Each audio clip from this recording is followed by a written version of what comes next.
जय माँ काली। माँ काली की भक्ति से, माँ काली की कृपा से हम वो सभी चीज़ें देख सकते हैं जो कभी हमने किस्से कहानियों में सुनी है, जैसे कि आत्मा, पितृ, उन सभी पीड़ित आत्माओं को महसूस करते हैं।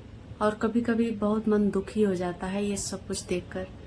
तो मैंने सोचा कि कुछ बातें आत्माओं के ऊपर की जाए, पितरों के ऊपर की जाए, क्योंकि बहुत सारी समस्याएं पितृ भी पैदा करते हैं। क्यों करते हैं, इन सभी पार्ट्स को देखेंगे तो आपको समझ आएगा। पहले पार्ट से शुरुआत करते हैं। आत्मा का स्थान कहाँ होता है? आप सभी को पता होंगे, पितृलोक। लेकिन उसके पीछे भी कुछ और बातें हैं जो आपको जाननी चाहिए। देखिए, आप सभी को पता होंगे, मृत्यु अंतिम सत्य नहीं है। सनातन धर्म में मृत्यु को एक यात्रा बताया गया है, यानी कि आत्मा अब अगली यात्रा पर जाएगी। अब हम समझते हैं कि पितरों का स्थान कहाँ है। पितरों का स्थान दक्षिण दिशा में माना गया है, जो कि यमराज का भी स्थान होता है।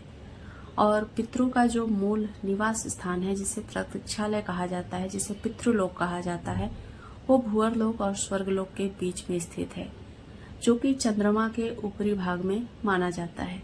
और इसीलिए पितृपक्ष में चंद्रमा का महत्व बढ़ जाता है। पितृलोक के जो स्वामी हैं, जो वहाँ के राजा हैं, वो यमराज हैं।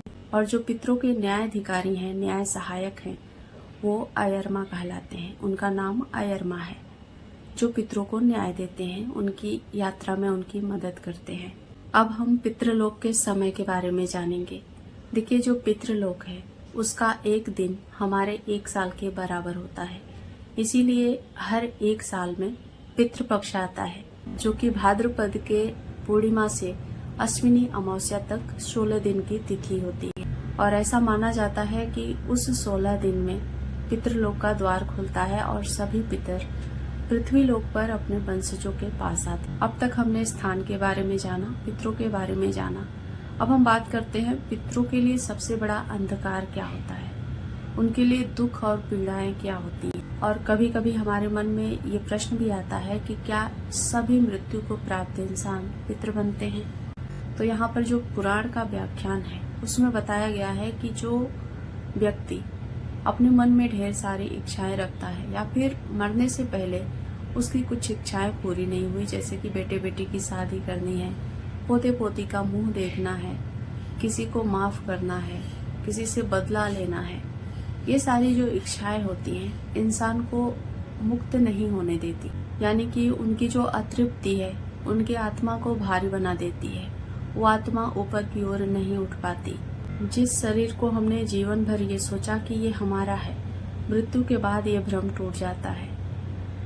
हमने जो कर्म किए, झूठ, छल, किसी का धन हड़प लिया, किसी को तकलीफ दिया, और ये सारे कर्म जो हमने शरीर को अपना समझकर शरीर से किया, वो आत्मा पर बोझ बन जाती है। वो सारे कर्म अब शरीर के नहीं होते, आत्मा के हो जाते हैं। और यही सारे कर्म हमारी आत्मा को मृत्युलोक से पितृलोक तक भटकाते रहते हैं। वो एक कर्ज बन जाता है, और जब तक कर्ज पूरा नहीं हो जाता तब तक आत्मा भटकते रहती है। वो अपने परिवार को देखेगी, अपने लोगों को देखेगी, अपने शत्रु मित्र सबको देखेगी, पर उनसे बात नहीं कर सकती, उनको छू नहीं सकती। सोचिए उस वक्त उसे कितनी पीड़ा होती होगी, कितना तकलीफ होता होगा। और यही लाचारी, यही तकलीफ आत्मा का अंधकार होता है, आत्मा को भारी बनाते जाता है, उसकी मुक्ति में बाधा बनता है। आत्मा के अतृप्त होने का कुछ और कारण है, जैसे कि आप सभी जानते होंगे, जिसमें आत्महत्या, हत्या, अकाल मृत्यु, बहुत सारे मन में इच्छाएं होना, शरीर के साथ मोह होना, कोई जिम्मेदारी, कोई श्राप या फिर अपमान, ये सब कुछ आत्मा के अतृप्ति का कारण बनता है। अब हम बात करेंगे पितृलोक के न्याय के बारे में। आत्मा की जो पहली अदालत लगती है वो मन की होती है। वहाँ पर आत्मा को वो सब कुछ दिखाया जाता है जो आत्मा ने पूरे जीवन भर किया होता है, यानी कि उसके ही कर्मों को पूरी फिल्म की तरह दिखाया जाता है, जिसे हम यम यातना कहते हैं ना, जहाँ पर हम ये सोचते हैं कि आग होगा, तेल होगा, उसमें डाला जाएगा। पर यहाँ पर आत्मा अपने ही कर्मों को देखती है और उस दुख दर्द को महसूस करती है जो उसने दूसरों को दिया होता है। और उसी ग्लानि में जलती है, जो कि अग्नि के ताप से कहीं ज्यादा अधिक होता है और रोज जलती है, पल पल जलती है।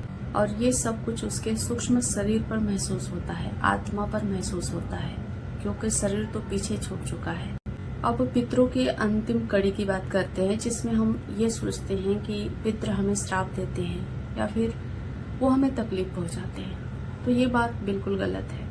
शास्त्र कहते हैं कि पितर अपने परिवार को कभी दुख नहीं देते और ना ही उन्हें कष्ट पहुंचाते हैं। किसी भी तरीके से वो अपने परिवार को तकलीफ दे ही नहीं सकते, क्योंकि वो सूक्ष्म शरीर में है।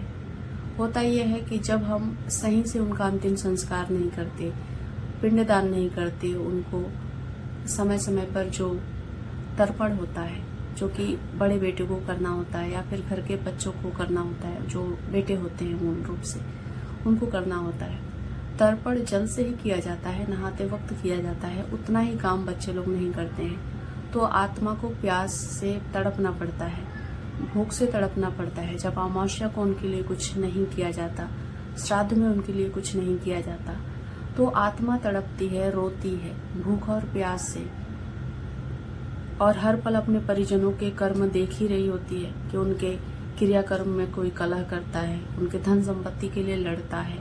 आत्मा ये सब कुछ देखकर जलती है, रोती है, और उसका रोना श्राप बनता है, और वही श्राप परिवार को दुख देता है, तकलीफ देता है। तो ये बात आप सबने समझ लिया कि पितृ कभी भी अपने परिवार को, अपने लोगों को दुख नहीं देते और ना ही उन्हें बीमार करते हैं, तकलीफ देते हैं। ये उनके ही वंशजों के द्वारा कर्म होते हैं जो उनको भुगतना पड़ता है।